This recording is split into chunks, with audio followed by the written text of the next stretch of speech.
Salut, c'est qui a tout lu? Je vais vous présenter ma pile à lire du mois. Donc si vous avez vu ma dernière vidéo, j'explique que vraiment mon but de cette année, c'est de vider ma pile à lire. Enfin pas le but de cette année, parce que je pense que ça va me prendre plus d'une année. Mais voilà, j'ai 300 livres dans ma pile à lire et je veux vraiment les vider. Je commence à abandonner mes livres, donc voilà, je me dis, il y a des livres dans ma pile à lire que j'ai pas envie de lire. Mais j'arrive pas à m'en débarrasser sans les avoir lus. C'est peut-être un peu bête, je sais pas pourquoi. Mais donc je veux au moins lire le début. Maintenant je sais que je peux abandonner un livre au bout de 10 pages, ça me dérange pas.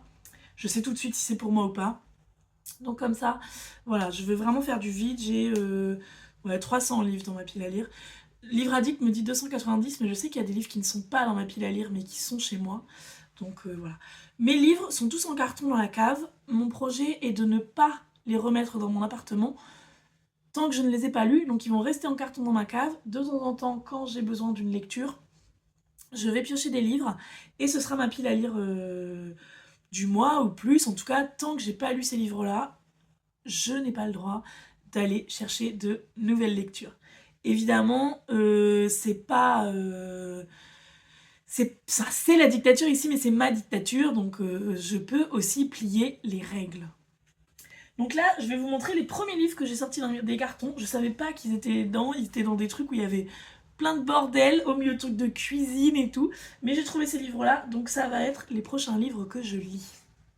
Alors déjà, il y a Elma, Une vie d'ours, tome 1, Le Grand Voyage, et le tome 2, Derrière la montagne. Ça, c'est dans ma pile à lire depuis genre 5 ans, voire plus.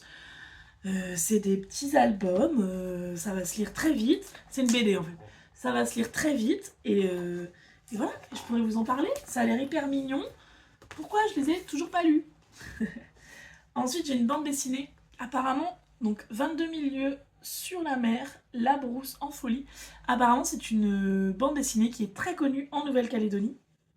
J'ai un ami qui vient de Nouvelle-Calédonie et qui me l'avait offerte. J'ai envie de découvrir ce que c'était, voilà, de faire ma culture, de m'ouvrir l'esprit, tout ce que j'aime. Ensuite, j'ai un livre que j'avais eu gratuit quand je travaillais à la Cité des Sciences. Donc la Cité des Sciences, je n'y travaille plus depuis 15 ans, quelque chose comme ça. Donc c'est Savants qui ont changé le monde, 20 histoires, 120 planches, 2 volumes. Je sens qu'il n'y aura pas de femmes. Je confirme, il n'y a pas de femmes, ça va m'énerver, mais voilà, je vais au moins les feuilleter. C'est 2 tomes, j'arrive même pas à les sortir. Je crois que c'est de la jeunesse de toute façon. Au pire, je les feuillette rapidement. Bah oui, Science et Vie Junior. Au pire, je les feuillette rapidement, j'apprends des choses. Mais oui, je vais en sortir un. Voilà. Ah, c'est de la bande dessinée. Eh ben, ça peut être pas mal. Voilà, des petites BD, ça peut être pas mal. Zéro femme. Et j'ai 2 livres de poche.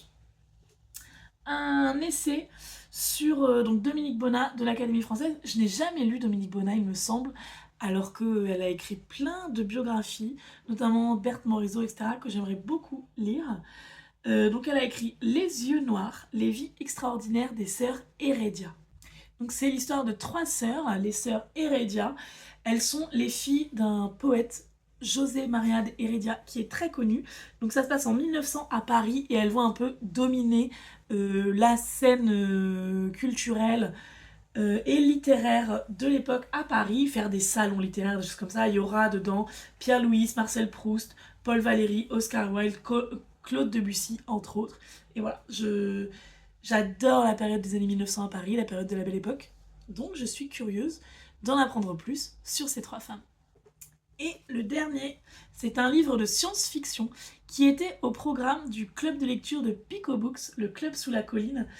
C'était au programme avant que je parte en voyage, donc ça devait être décembre l'année dernière. Je l'avais acheté et je ne l'ai pas lu.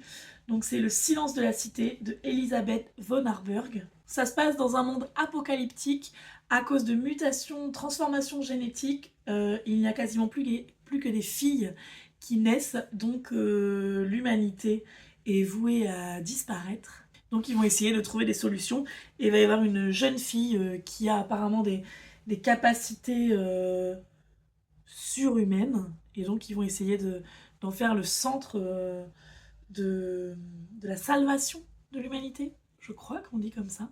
Et ça me rappelle un livre que j'adorais quand j'étais au collège, qui a été le livre avec lequel j'ai découvert la science-fiction, avec lequel j'ai découvert les littératures de l'imaginaire. Le personnage s'appelait Charlie. Je vais vous mettre le livre. C'était une autrice très connue aussi, je ne sais plus. Mais Les Oubliés de Vulcain de Daniel Martinigol. Et ben c'est ça aussi. Lui en fait, c'est un clone qui se retrouve sur une planète détritus, une planète poubelle. Et voilà. Et il va être la clé pour que l'humanité puisse survivre. Et ça, ce livre m'a énormément marqué dans ma vie de lectrice. J'adore ce livre. Et ben, je sais pas pourquoi, là, je lis la 4e de couverture et ça me fait un peu penser à ça. Donc je suis impatiente de découvrir. Dites-moi si vous avez lu certains des livres dont je parle, s'il y en a qui vous font envie. Si vous voulez faire des lectures communes, on peut aussi faire ça. Et voilà. Je vous dis à bientôt.